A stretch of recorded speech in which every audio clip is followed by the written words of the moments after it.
예, 예, 오늘은 2023년 6월 3일, 음력으로는 4월 15일이 되겠습니다. 오늘은 토요일이죠. 어제는 우리 앞집에 있는 그 오선생과 함께 부천 도당동에 그 장미곤에 가서 좀 즐거운 시간을 보내고 이제 왔습니다. 그리고 뭐 커피도 먹고 밥도 먹고 그렇게 이제 보내고 그 잠을 청했는데요. 이 공부하는 사람들은 항상 생각이 이렇게 깨어 있어야 되는 것입니다. 그래서 아침에 제가 밥을 먹기 전에 정리해 보았습니다. 자, 그래서 오늘은 조금 그 내용이 좀 어려울 수도 있는데요. 학문 산책 169번째 그 환국 문명 이야기 17번째 이승은 인간의 가장 큰 특질이다. 그렇죠. 이승은 인간이 가지고 있는 가장 큰 특질이죠. 이승은 궁극적으로 자유로 귀결되고, 예, 또 자유는 자율성을 전제로 한다는 것이죠. 그래서 생각한다, 고로 나는 존재한다는 이런 유명한 말이 있지 않습니까? 데카르트에. 자, 그러면 여기서 이성의 문제와 그 다음에 자유라는 문제와 그 다음에 왜 자유는 자율과 관계되고 궁극적으로 인간은 존재하게 되는가, 이런 내용이 되는 것입니다. 자, 그래서 이것을 설명하기 위해서는 제일 먼저 이런 문제에 대해서 고민을 했던 부분을 우리가 찾아야 되겠죠. 그것이 바로 이 보살사상이라는 것입니다. 그래서 이 보살사상은 바로 수수만 년 전에 인간이 생활인으로서 살아가면서 생명을 로서 살아오면서 터득한 지혜라고 볼 수가 있겠죠. 그래서 이 보살사상은 그 산스크리트는 보디사뜨바라고 그러고 보디사뜨바라는 뜻은 우리말로 본래 그 사람이 타고난 본성대로 내버려 두어야 된다는 뜻이 되는 것입니다. 이것을 한자로 번역하면은 본성이 되는 것이죠.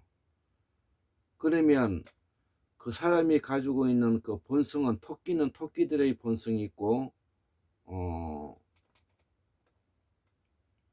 말은 말들의 본성이 있고 소는 소들의 본성이 있는 것이죠.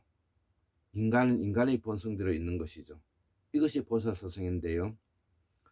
그래서 이러한 본성이 가지고 태어난 부분을 우리가 본성이라고 표현하고요. 그 본성을, 성이라는 것은 생명을 유지할 때 우리가 표현하는 바이오와 같은 개념인 것입니다. 그 생체 에너지가 되는 것이죠. 이것을 우리가 기라고 하는 것입니다. 자, 그래서 이러한 생명 에너지에 있어서 기본적인 그 기가 바로 그 생명의 단계가 이제 희미해져서 유전자가 자체가 뚜렷하지 않을 때를 죽음을 맞이한다 그러죠. 그러면 죽음을 맞이하게 되면 생명으로서의 작동 원리는 이제 없어지는 것입니다. 그렇지만 생명의 작동 원리는 없어지만 생명의 작동 원리를 가능하게 했던 원인 관계를 제공했던 것을 우리가 본질이라고 말하는 것입니다. 그래서 본질은 본성에 영향을 주었던 것이고요. 또 본성은 다시 유전자가 희미해져서 죽음을 맞이하게 되면 본질로 돌아가는 것이죠. 자, 그래서 우리는 본성은 본성의 자리로 돌아가고 본질은 본질의 자리로 돌아가는 것을 우리가 공이라고 하는 것입니다. 즉 수가 나타나 수나타라 그러죠. 산스크리트는 수나타라 그러죠. 생명이 나타난다는 것인데, 새롭게 나타난다는 것이, 나타난다는 것은 거기에 경계선을 가지고 있는 것입니다. 즉 삶과 죽음의 경계선에 서 있는 것입니다.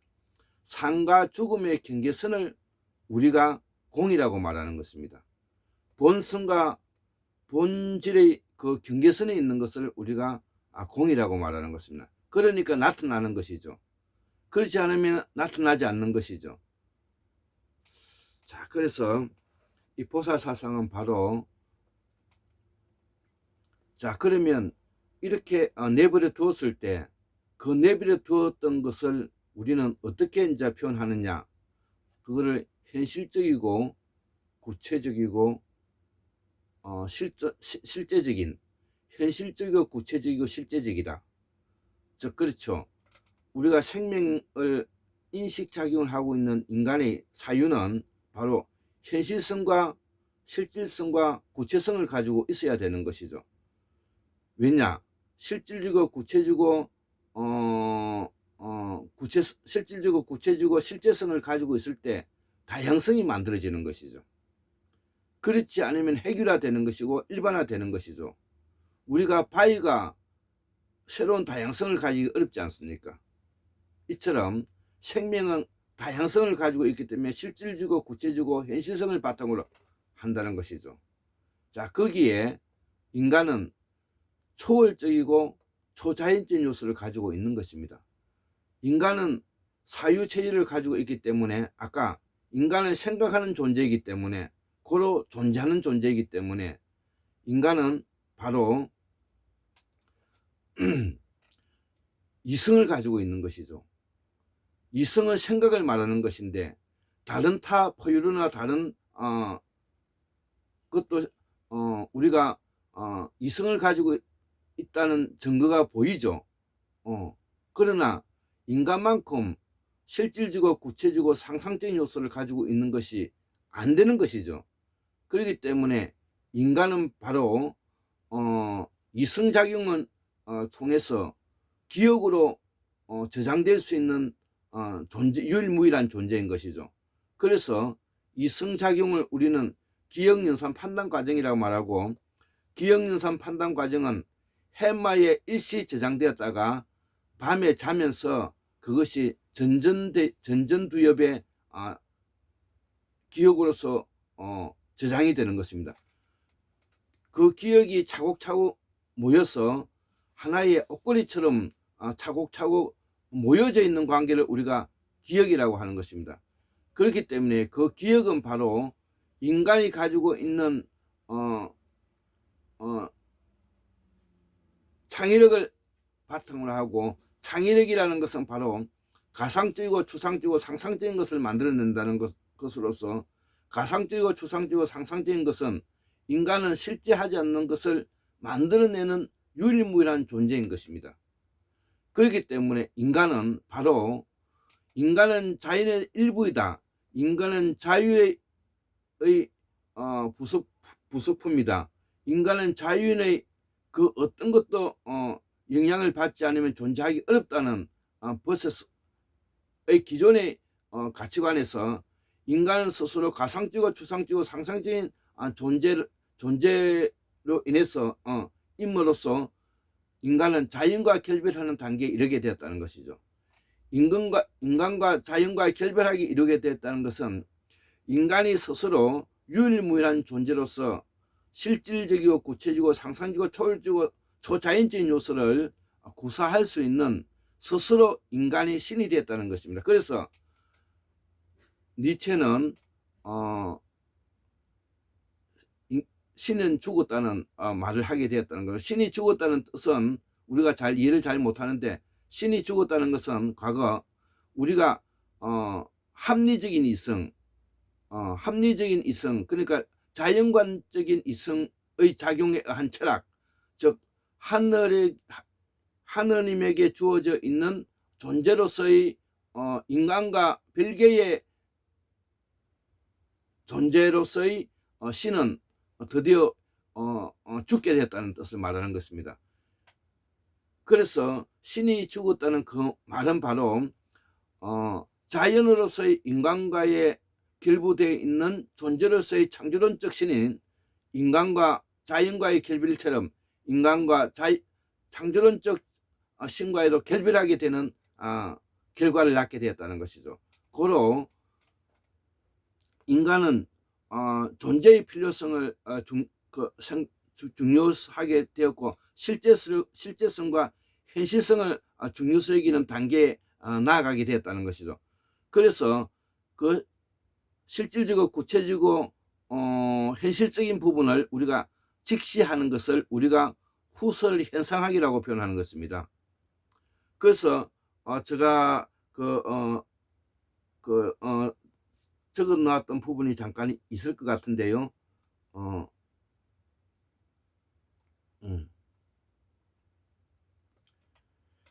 예, 이게 그것을 뭐냐면 후설은 어떻게 표현하고 있느냐 하면은 작용하는 주관성이라고 표현한다는 것이죠.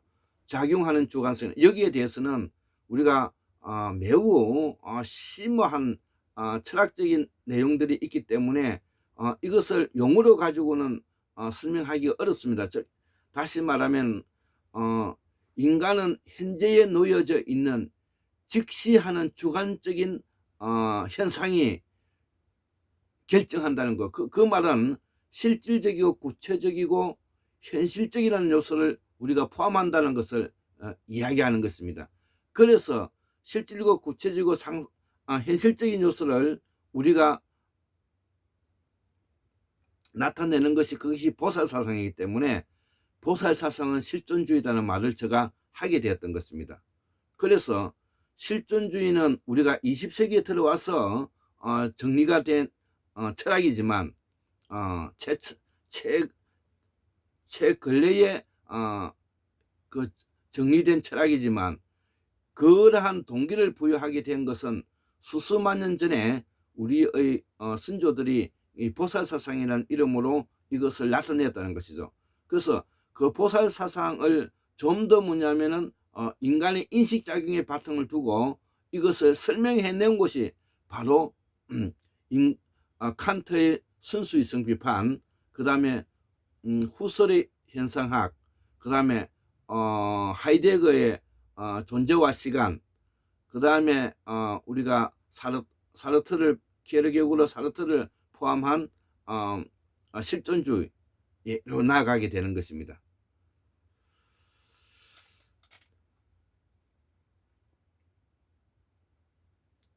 그래서 이런 내용들은 매우 뭐냐면은 종합적으로 우리가 설명을 포함하고 있기 때문에 어느 한 부분에 제가 설명을 한다고 해서 그것이 또 기억에 남기도 어려운 것입니다. 그러나 이 현대 철학은 현대 이제 학문은 통습 학문을 전제로 하고 있는 것입니다. 그렇기 때문에 우리가 가지고 있는 기본적인 자연과학에 대한 지식도 어떻게 이제 우리가 바라보고 있느냐 하면 이 우주도 무한한 존재로서 존재하지가 않고 유한하다는 것을 가지고 있다는, 그래서 무한은 인간의 상상 속에서만 존재하는 것이기 때문에 우주에는 없는 개념이다 이런 것이죠. 그래서 인간의 상상 속에 있다는 개념이 이제 생겼다는 것인데 그게 아까 가상적이고 추상적인 상상적인 것이죠. 그래서 현대 물리학은 양자역학과 상대성 이론에서 바로 과거에 우리가 우주를 어떻게 바라보았느냐 하면은 우주는 무한하고 우주는 연속하면서 우주는 인과에서 이루어져 있다는 이런 개념을 가지고 있었는데 지금은 무한은 유한하고 연속은 불연속하고 인과는 확률적 세계로 나아간다는 것이죠. 확률적 세계로 나아간다는 것이죠. 자, 그렇기 때문에 우리의 지금 현재 철학도 마찬가지라는 것이죠. 그런 거와 관계되어 있다는 것이죠.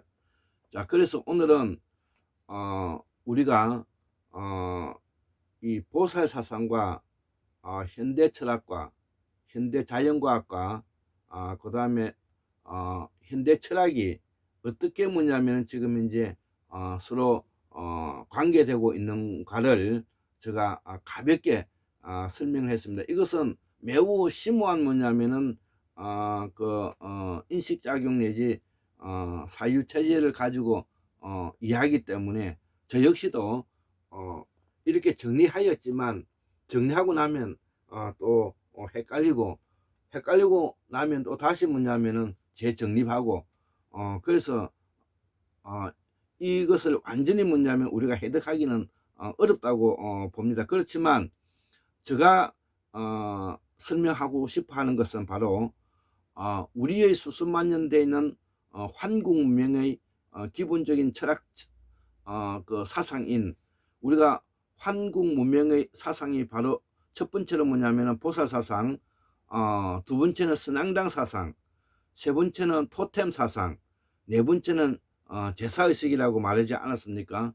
예, 그래서 이 우리의 정통 한국 문명을 발전시키기 위해서는 우리가 보살 사상을 연구해야 되고 선앙당 사상을 이해해야 되고 토템 사상을 이해해야 되고 그 다음에 제사 문화를 우리가 의식을 이해해야 된다는 것이죠. 자, 그래서 이 한국 문명의 기본적인 그 보살 사상과 현대 철학과 현대 자연 과학과의 관계를 제가 설명하였습니다. 자, 그래서 오늘은 또 어떤 부분을 조금 제가 설명할 부분이 있느냐 하면은 이 부분입니다. 자, 제가 한국 문명을 설명하고 있지 않습니까? 한국 문명을 이야기하고 있지 않습니까? 자, 그러면 우리가 한국 문명을 설명하는 그 동기는 무엇인가?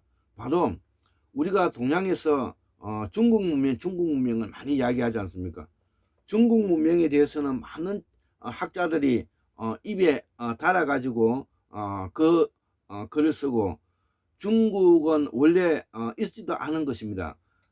중국이라는 것은 최근래에 와서 우리가 중원에 있었던 나라를 뭐냐면 이제 중국이라고 하기 때문에 이제 중원이 그 중국이 되었는데 원래 중국이라는 나라는 없는 것이고요.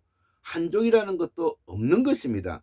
한족의 유전자는 거의 대부분이 우리 유전자와 크게 다를 바가 없고 우리 그 O형 유전자의 변이로서 뭐냐면 나타나는 것이기 때문에 실질적으로 뭐냐면 한족이라고 말할 수 있는 유전자는 없다는 것이죠. 자, 그렇지만 우리가 오랜 시간 동안에 중국 문명, 중국 문화 이렇게 뭐냐면 해오기 때문에 여기에 대해서 우리가 이 공부를 하는 사람으로서는 자존심이 상할 수밖에 없는 것이고 또 저 역시 이 한국 문명을 복원하고자 하는 사람으로서는 여기에 대해서 새로운 부분들을 우리가 정리할 필요성이 있는 것이죠. 그래서 지금 현재 실질적으로 중국이라는 나라가 있기 때문에 중국 문명이라 하자 이거죠. 좋습니다. 자, 그러면 일본도 일본 문명이라 하자는 것이죠. 그 일본 문명 우리가 도레이 문명이라 한다는 것이죠.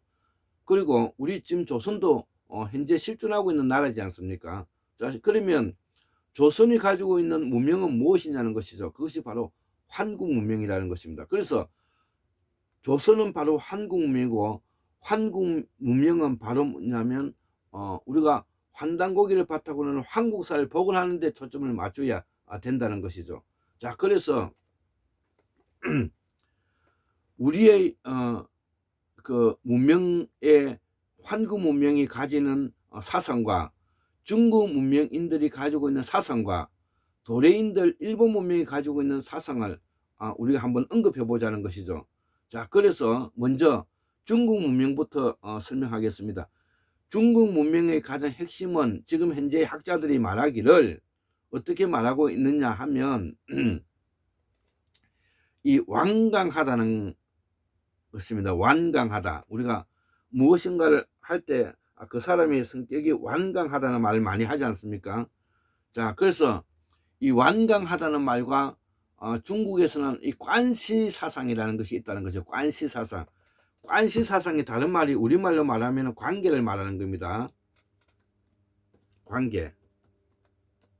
이게 지금 현재 학자들에게 중국 사람들에게 짱깨들에게 뭐냐면은 가지고 있는 철학과 사상을 연구한 결론이 뭐냐면은 완강하다는 사상과 관시라는 사상을 가지고 있다는 것이죠. 자, 그러면 완강하다는 것이 무엇인가? 우리가 어떤 것을 싸움을 한다든지 아니면 기타 어떤 다른 문제에 봉착했을 때 완강하게 우리가 뭐냐면은 저항한다, 완강하게 버틴다, 이런 말 많이 하지만 이 완강하다는 말도 우리말인 것입니다. 예, 완강하게 버틴다, 완강하게 이겨낸다, 완강하게 지킨다, 완강하게 뭘 한다, 이런 뜻이 그 완강이란 우리말에서 나간 것이죠. 자, 그래서 이 완강하다는 것은 기질이 완고하고 강직하다는 뜻을 포함하고 있고 끈기가 있고 질기며 구세다는 말을 포함하고 있는 것이죠. 자, 여기에 이제 우리가 중국 사람들에게 가지고 있는 것이 관시라는 말인데 중국 발음으로는 관시고 우리말로 말하면 관계가 되는 것입니다. 중국 문화만의 특색이기 때문에 외국에서도 이렇게 표현하고 있는데 이 관시는 개인 간에 맺는 인연을 통해 만들어내는 네트워크, 사회 자본 인맥, 이런 걸 말하는 것입니다. 그래서 중국 사람의 특질은 바로 관광성과 관시 사상에 관계하는 사상에 기초하고 있다. 이렇게 이제 우리가 알고 있으면 될 것 같습니다. 자, 그리고 우리가 이제 일본 문명은 어떤 것이냐, 도레이 문명이라고 하는데 여기에 대한 그 핵심 사상이 우리가 잘 뭐냐면은 알고 있지 않습니까? 일본 사람은 겉으로 나타내는 모습과 속에 가지고 있는 생각이 다르다는 것이죠. 그래서 이것을 뭐냐면 우리가 혼내와 다테마에라고 하는데, 혼내와 다테마에라고 하는데, 이 혼내와 다테마야는 무언가에 대한 사람의 감정과 태도의 차이를 나타내는 말을 말하는 것입니다. 본심과 겉으로 나타나는 마음이 다르다는 것을 말하는 것이죠. 그래서 이 일본인들에게 종종 우리가 표현하는 말이기도 한 것이죠.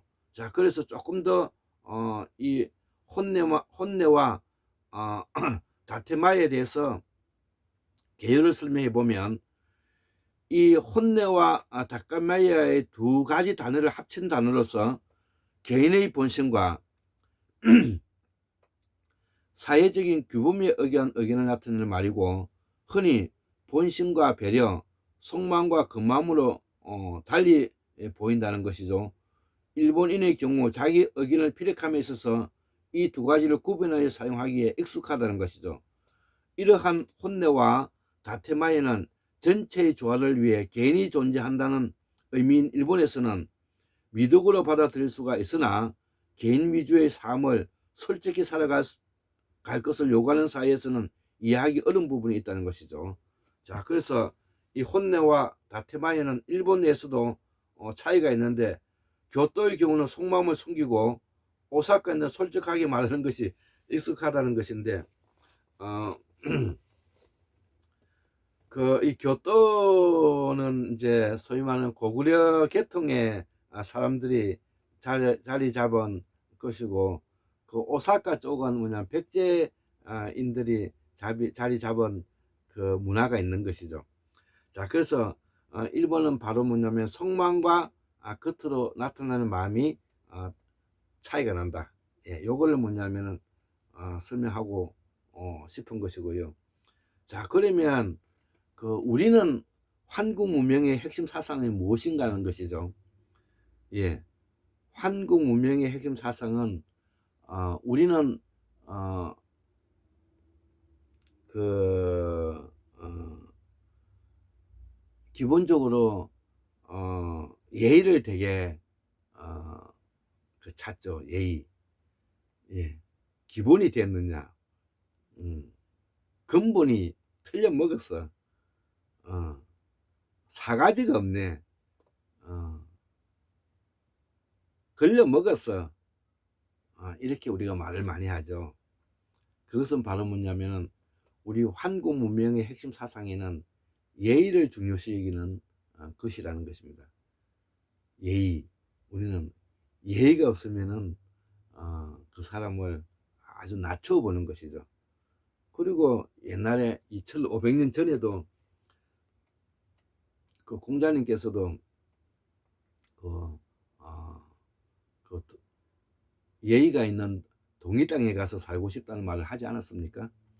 자, 그래서 우리가 가지고 있는 핵심 사상은 예의라는 것을 우리가 부인하기 어려울 것 같습니다. 자, 그러면은 예의를 실천해 나가고 예의를 지키기 위해서는 우리가 알아야 될 과정이 있다는 것이죠. 우리가 알아야 될 과정을 잃어버렸다는 것입니다.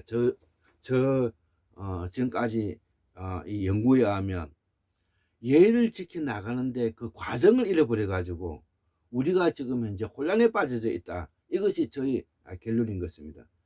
그러면 예의를 지키기 위해서는 무엇이 필요한가? 그것을 제가 세 가지로 뭐냐면은 정리해 보았는데요.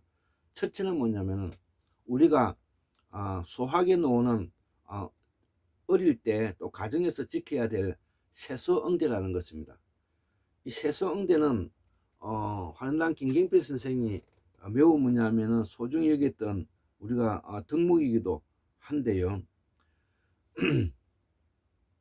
우리가 사회생활이나 사람 사이의 관계에서 존경의 뜻을 표하기 위해서는 예로서 나타내는 말투나 몸가짐, 그리고 선생님에게 예의 바르게 허리를 굽혀 깍듯이 인사한다. 이것이 우리 정통 사상인데요. 사람이 지켜야 할 예절과 의리,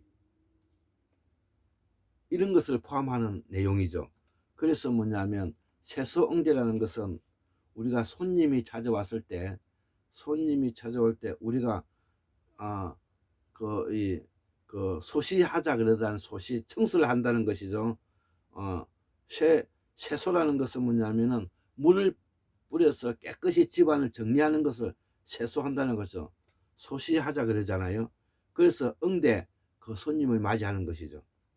그래서 물을 뿌려 깨끗이 집안을 정리하고 모든 것을 애관을 갖추고 손님을 맞이하는 것이, 그것이 우리가 세소응대라고 말하는 것입니다. 이게 우리가 예의를 지켜나가는 가장 기본인 것입니다. 자, 그래서